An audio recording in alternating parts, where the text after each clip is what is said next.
boa tarde, bom dia, boa noite. Já a hora que você chegar, e seja lá quem for você que está aí assistindo do outro lado, quero lhe dar as boas-vindas, te agradecer por você estar disponibilizando o seu tempo, da sua energia, para poder estar partilhando aqui comigo esse momento, tá? Hoje é o nosso 14º, né, dia dessa série, o tarô da transformação. Hoje nós estamos explorando esse tarô, tá? Caso você não tenha assistido, mas os vídeos, né, as reflexões antigas, assista. Vale a pena. A gente começou com a carta da ganância, tá? E ontem fizemos a carta da transmutação. Hoje a gente vai estar refletindo sobre a 24ª casa, que é a carta O Mau Uso do Poder. Olha só. Carta de número 24. O Mau Uso do Poder. Como o Vivekananda perdeu seus poderes. O único antídoto para o mau uso do poder psíquico é o amor. Do contrário, todo poder corrompe. Pode ser riqueza, pode ser prestígio, pode ser política, ou pode ser poder psíquico. Não faz diferença. Sempre que você se sentir poderoso, se não tiver o amor como um antídoto, seus poderes irão se tornar uma calamidade para os outros. Uma maldição. Porque o poder nos cega. O amor abre os olhos. O amor limpa a visão. Sua percepção fica nítida e clara.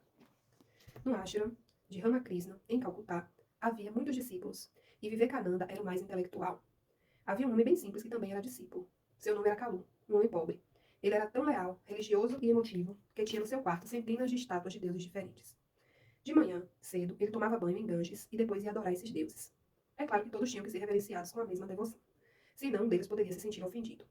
Por isso, Kalu passava o dia todo fazendo isso, e os outros riam dele. O que você está fazendo? Apenas um deus já basta. Vivekananda era o que mais debochava de Kalu, dizendo: Você é um idiota, são apenas estatuetas de pedra, e você está desperdiçando sua vida. Um dia, Ramakrishna mandou Vivekananda praticar um certo método para aumentar a percepção. Vá para seu quarto, feche a porta e pratique. Quando Vivekananda atingiu um certo estágio, sentiu-se tão cheio de poder que teve uma ideia. Se eu disser para Kalu, nesse momento, apenas dentro de mim mesmo, pegue todos os seus deuses e jogue-os no rio Ganges, ele vai obedecer. E ele fez isso. Ele disse em seu próprio quarto, apenas para si mesmo: Kalu, junte todos os seus deuses e jogue no Ganges. Kalu reuniu todos os deuses dentro de uma sacola grande e estava arrastando a sacola pela escadaria quando Ramakrishna o encontrou e perguntou: O que você está fazendo? Kalu respondeu: De repente ouvi uma voz, e deve ter vindo do próprio Deus, pois não havia mais ninguém no quarto. E a voz dizia: Kalu, pegue todos os seus deuses e jogue-os no Ganges. Era uma voz tão poderosa que não pude duvidar dela. Ramakrishna disse: Venha, traga seus deuses de volta e lhes mostrarei de onde veio a voz. Ele bateu na porta de Vivekananda. O discípulo saiu e Ramakrishna estava muito zangado. Ele falou: Vivekananda, essa era a última coisa que eu esperava de você. Eu tinha lhe dito para ficar mais perceptivo e não que arruinasse a vida de um pobre homem. Ele tem um coração tão puro, tão amoroso, é um homem tão bonito. Como você pôde fazer isso? De agora em diante você não terá mais esses poderes. Conta-se que Vivekananda morreu sem atingir a iluminação. Ainda que ele tenha se tornado o sucessor de Ramakrishna, porque ele era um grande orador, tinha um certo carisma e influenciava as pessoas. Ele mesmo morreu pobre, sem saber coisa alguma. E isso só aconteceu depois de obter algum poder. Ele decidiu usá-lo, não em benefício de alguém, mas para prejudicar um homem. E então, do que é que se trata esse poder, né? Que é tratado aqui nessa reflexão. Poder psíquico. Não sei se vocês já ouviram falar em magia psíquica. Tem muitas pessoas que praticam a magia psíquica, né? Inclusive eu, você. Qualquer pessoa pode praticar magia psíquica. Qualquer pessoa pratica magia psíquica, consciente ou inconscientemente. E como funciona a magia psíquica? A magia psíquica, ela funciona através das ondas, que são as formas de pensamento. Então, todo pensamento que a gente passa por aqui, né, pela nossa cabecinha, seja de uma forma mais breve, seja de uma forma mais contínua, ele emite ondas, né? Pensamento é energia. E essa energia ela é conhecida, inclusive, como energia neuronal. Então, a energia neuronal, que é a energia dos próprios neurônios, cria as formas de pensamento, as ondas de pensamento. Isso tudo é emanado, é projetado para fora. Consciente ou inconscientemente, a gente está fazendo magia psíquica o tempo todo. Magia psíquica para a gente mesmo, magia psíquica para familiares, amigos, companheiros, sabe, afetivo. Então a gente precisa ter muito cuidado com aquilo que a gente alimenta nos nossos pensamentos. Por isso que Jesus sempre dizia, orai e vigiai. Mas não é ficar vigiando fora, é ficar vigiando dentro. Aquilo que a gente pensa, aquilo que a gente sente, tá? Se a gente for estudar sobre lei da atração, a gente vai compreender um pouco melhor como é que funciona, né? A ação do pensamento associada à emoção, ao sentimento. Como é que essas ondas de pensamento e emoção colapsam e cria bum bum, sabe? onde é liberado, e a partir dessa liberação a gente atrai de volta aquilo que está vibrando nessa mesma ressonância. É por isso que muitas pessoas, como é no caso, né, desse discípulo, ele atraiu para ele a pobreza, ele atraiu para ele a não iluminação. Porque no momento em que ele praticou uma magia psíquica, aqui no caso dele, foi consciente, ele sabia o que ele estava fazendo. Ele sabia o poder que continha naquele exercício, ele sabia exatamente aonde iria levar. E quanto mais a gente sabe, mais perigoso é, sabe? É aquele dizer que tem ali na Bíblia, quanto mais lhe é dado, mais lhe será tirado, tá? Então, quanto mais sabedoria, conhecimento você tiver, às vezes é até melhor estar na ignorância. Porque na ignorância a pessoa não é tão cobrada quanto quando a pessoa ela tem direcionamento e ela sabe o que, é que ela está fazendo. Então por que, que ele perdeu a oportunidade de se iluminar? Por que, que ele teve que morrer ele mesmo pobre? Porque ele praticou aquilo, sabendo exatamente o que ele estava fazendo. Mas quando a gente pratica coisas do tipo, as mais variadas, muitas vezes para prejudicar a gente mesmo, tá? Porque uma das coisas que eu mais trato é da auto-obsessão.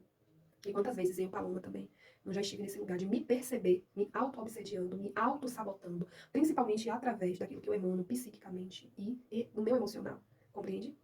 Então, mesmo que a gente não tenha uma consciência plena, mas se você está aqui agora assistindo a esse vídeo, se você já me segue há um tempo, se você já acompanha meu conteúdo, com certeza não é a primeira vez que você me vê e me ouve falando a respeito do poder do pensamento, né? De que tudo a gente cria a partir dos nossos pensamentos, o bom e o mal, dentro das nossas próprias vidas e dentro da vida de qualquer irmão, porque a gente pode também.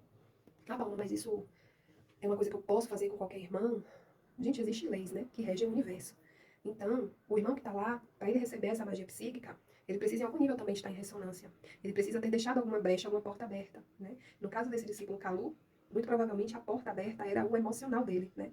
Porque ele tinha um emocional mais vulnerável. E o nosso emocional é o nosso, digamos assim, sistema imunológico, tá? Então, o nosso corpo físico tem um sistema imunológico. Quando ele está lá embaixo, o que é que acontece muitas vezes? A gente pega gripe, resfriado, a gente cai de cama com muito mais facilidade. Quando o nosso sistema imunológico está lá em cima, ok, tudo funcionando tinindo, às vezes até a gente se põe em lugares de exposição, a gente tem contato com pessoas que estão doentes, mas a gente não se contamina.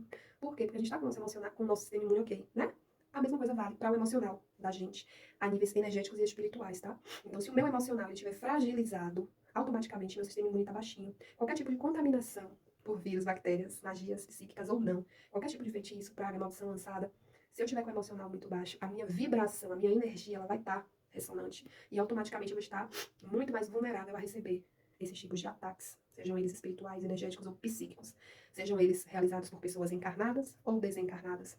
Sejam eles realizados em qualquer realidade, linha de tempo ou espaço. Porque muitas vezes a gente pensa que só recebe magia aqui, nesse exato momento, de pessoas físicas, né? Muitas vezes a gente pensa que uma magia é só ter lá feito um sacrifício animal e ter feito alguma coisa especificamente falando com matéria para prejudicar o irmão. E a gente se esquece que a principal magia está aqui, ó. Porque o universo é mental.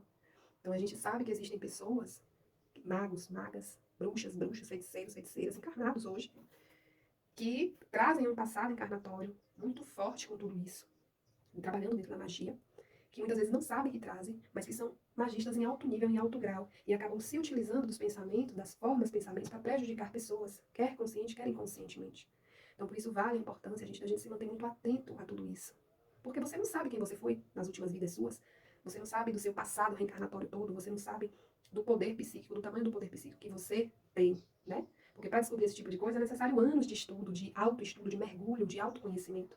É necessário anos de práticas que possam te colocar, principalmente práticas de meditação profunda, que possam te colocar nesses lugares de você se reconectar com aquilo que você é em essência. Bom, se numa reconexão eu descubro que eu sou, de repente, ou fui no passado, durante muitas encarnações, uma magista associada, né, a energias sombrias, trevosas, que eu trabalhava com energias mesmo, né, distorcidas, deturpadas, e agora o que eu faço com isso? E agora que é uma nova vida, um novo corpo, você tem escolha. Você pode fazer diferente. Você não é obrigado a repetir um passado. Você não é obrigado a ficar cometendo os mesmos erros o tempo todo. Ninguém te obriga a isso, a não ser você mesmo. Então vale a pena se auto-observar nesse contexto. Vale a pena mergulhar no autoestudo e no autoconhecimento. Vale a pena se você sente hoje que você passa por um processo de magia psíquica, ou que você se sente aprisionado a determinada situação, a determinado lugar, ou mesmo a determinada pessoa. Vale a pena você procurar ajuda, porque você não é obrigado a ficar com isso, carregando isso como fardo nas suas costas. Então, se eu sinto que eu estou passando por um processo de magia, seja uma magia psíquica, seja uma magia de qualquer nível, eu busco ajuda de quem pode me auxiliar. Eu busco fazer procedimentos para que eu possa limpar este campo e poder ver a minha vida sendo desbloqueada e poder viver a minha vida com mais fluidez, com mais harmonia. Compreende? A apometria é uma excelente ferramenta, muito potente, muito poderosa, para trabalhar na dissolução desses campos de magia, tá? Então, se de repente você sentir a qualquer momento, entre em contato. Mas, com relação à carta e à reflexão, observem que hoje eu trouxe uma enxurrada, né, de coisas que são conhecimento, são... Acho que vai ser importante para vocês terem acesso a tudo isso. Mas eu quero voltar ao âmago da reflexão do ponto da carta pra gente fechar esse vídeo. Nenhum poder que lhe é dado, ele pode ser administrado, ele deve ser administrado sem que você coloque o amor na frente, tá? Na realidade, não existe outro poder senão o amor. O que existem são forças. Eu já disse isso aqui em vídeo, bem dentro dessa série. Existem vários tipos de forças. Inclusive, a magia psíquica é proveniente de uma força psíquica. Todos nós temos, só que ingredientes. Algumas pessoas pouquinho, outras mais, outras mais, outras mais, outras estrondorosamente. Como foi o caso desse discípulo. Mas isso é só uma força. Assim como existem outros milhares de forças que podem ser forças que nos guiam, que nos levam a um caminho de evolução, de cura, de ascensão, que é a nossa libertação dessa roda de samsara, desse processo reencarnatório doloroso e maçante que a gente vive, né? Há milhares de encarnações. Ou existem as forças que elas são contrárias a isso, que são chamadas as forças involutivas. São as forças estagnadoras e que nos levam a evoluir no nosso processo ao invés de evoluir. Mas tudo é uma escolha. Com que forças eu escolho trabalhar? Eu, Paloma, sempre, desde muito pequena, escolhi trabalhar com as forças evolutivas. E assim pretendo continuar a minha caminhada, porque para mim não existe nada mais precioso e valoroso do que a minha ascensão. Então não importa o que aconteça, não importa se chove, se faz frio, se faz sol, se faz calor, se dói menos, se dói mais, se não dói nada. A minha escolha vai ser sempre trabalhar nos caminhos da evolução, da ascensão, nos propósitos divinos, crísticos, da luz, em tudo que faço. Mas qual é a sua escolha? Então hoje eu te convido a refletir sobre isso. E se de repente você se perceber não escolhendo isso, tá tudo bem, se acolha. Mas saiba que a qualquer momento você pode voltar atrás e fazer diferente. Saiba que a qualquer momento tudo pode mudar, só depende de você mesma. Ou você mesmo. Saiba que ninguém te obriga a estar em lugar nenhum. Que é você quem se coloca exatamente nos lugares onde você está. Se tá bom ou se tá ruim, toma como isso a autorresponsabilidade e percebe que foi você quem se colocou nesse lugar, seja ele bom, seja ele ruim. E a mesma capacidade que você teve para se colocar nesse lugar, você tem para sair deste lugar e ir para um lugar melhor ou pior. Só depende de você. Mas, aonde quer que você chegue, aonde quer que você esteja, aonde quer que você escolha permanecer, entenda, quer você queira ou não, quer você seja adepto ou adepta, o amor é o único poder que vai prevalecer. Não importa as suas escolhas atuais, o que você está escolhendo fazer com o poder, que não é poder, você acha que é poder, mas é só uma força que você carrega dentro de si mesmo, seja a nível psíquico, seja a nível emocional, seja a nível físico, ó, são forças. Você pode ser muito forte, muito, em vários ângulos, em várias áreas, de diversas formas. Mas o único poder é o amor. E quando o amor, ele é colocado à frente, acima, quando a gente resolve viver em prol, em função, se colocar única e exclusivamente dentro do amor, a gente recebe esse amor da fonte, a gente se nutre dele, a gente transborda ele, e não é necessário mais nada. E nenhuma força contrária que tente, de alguma forma, corromper ou contaminar, não consegue. Não consegue, porque é a sombra acessando a luz, é a sombra acessando a luz, é a sombra acessando a luz. E quanto mais a sombra acessa a luz, mais iluminada a sombra fica. E mais fortalecida, e expansiva, e expandida, a luz também fica. Então fiquem com isso, guardem no coração de vocês e vamos praticar o amor. Se eu já era adepta, se eu já era pedinte, orante, meditante na lei do amor, hoje mais do que nunca eu reafirmo com Deus, deusa, com os grandes mestres, com todas as hierarquias espirituais, cósmicas, galácticas que me acompanham. Estou aqui, estou entregue única e exclusivamente ao poder do amor. Que o amor se faça presente em mim, para comigo e através de mim. Aonde quer que eu vá, aonde quer que eu esteja, que assim seja. E assim é. Muita gratidão pela escuta. Que Deus te abençoe, te guarde, que a grande deusa te acalante nesses dias. Um beijo grande. Até amanhã.